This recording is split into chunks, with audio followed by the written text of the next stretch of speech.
Jeune Afrique l'a classé parmi les 50 personnalités africaines les plus importantes et influentes.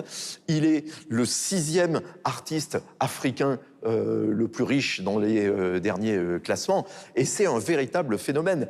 Il joue dans la série River Hotel, qui a été diffusée sur les antennes de TV5 Monde il y a 2 ans et que vous pouvez voir sur la plateforme tv5mondeplus.com.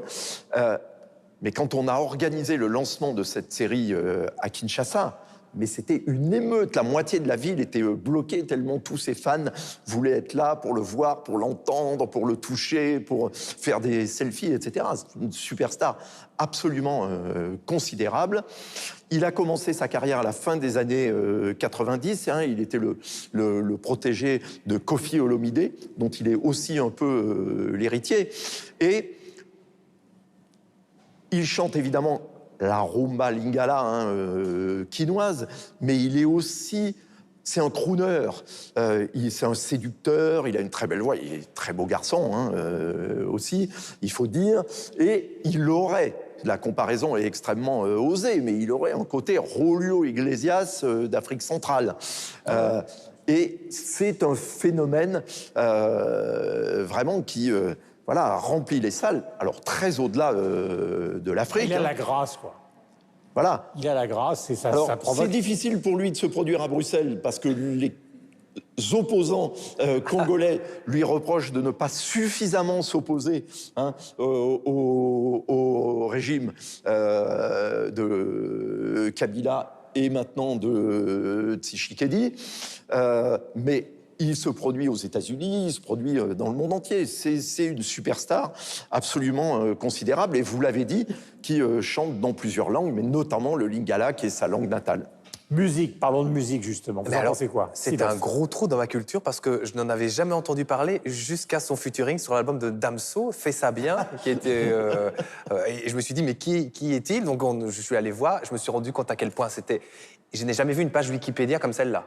C'est hallucinant, mais vraiment. Le nombre de collaborations. Alors, il a fait 6 albums solo, il a fait 6 albums avec Quartier Latin International et Koffi Olomidé, vous l'avez dit.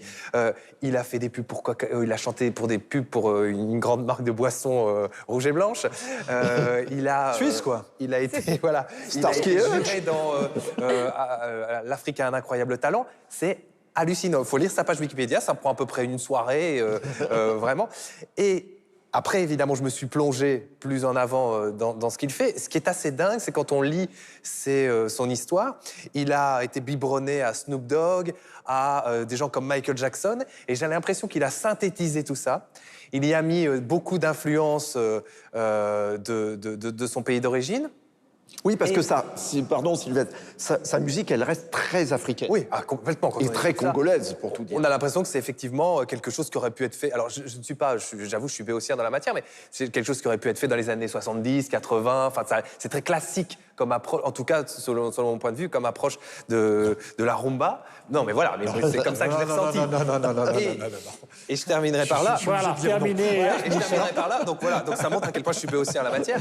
Mais ce qui est intéressant, c'est qu'on a vraiment l'impression qu'il y a une digestion et un mélange, un grand tout comme ça, qui va des Caraïbes en passant par New York, les États-Unis, et qui revient sur le continent africain. Donc voilà, j'ai été assez surpris de ce que j'ai entendu. Michel. Non, alors ça n'a rien à voir avec, on va dire, la rumba congolaise un peu traditionnelle qui elle-même a déjà évolué. Quand on parle de tradition, pour nous, c'est 60-70 peut-être, mais c'était déjà quelque chose de différent.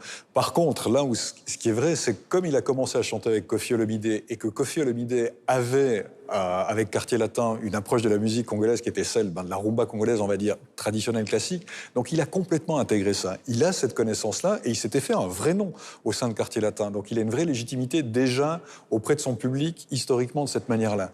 Et puis ensuite, alors voilà, ensuite il a fait, où il a eu l'intelligence commerciale et artistique de faire ça, c'est-à-dire qu'il a bien compris que tout le monde globalisait la musique et peut-être que le fait que la RDC était pas si éloignée du Nigeria, les Nigérians étaient les premiers à véritablement faire ce qu'on appelle l'afropop, c'est-à-dire à se rapprocher des États-Unis et faire que les États-Unis viennent vers eux pour métisser cette musique en gardant des origines et des racines africaines, mais en mettant le côté de la musique black.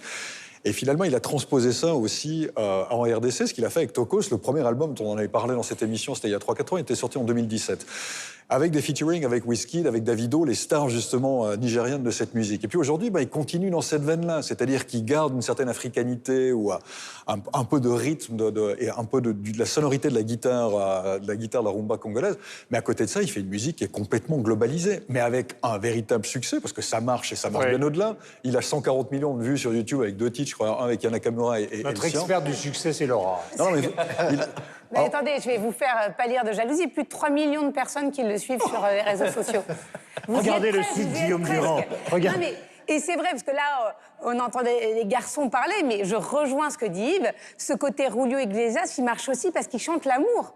Dans cet album-là, il chante l'amour, ça fait du bien, et c'est un bon album. Et Bon, rassure tout de suite, effectivement, elle ne va pas chanter. et effectivement, chaque vidéo là, récemment postée, c'est plus de 10 millions de vues en une semaine. Donc le succès est énorme. Mais l'album est bon. La chanson aussi, il y a un duo avec Matt Pokora qui est très bien.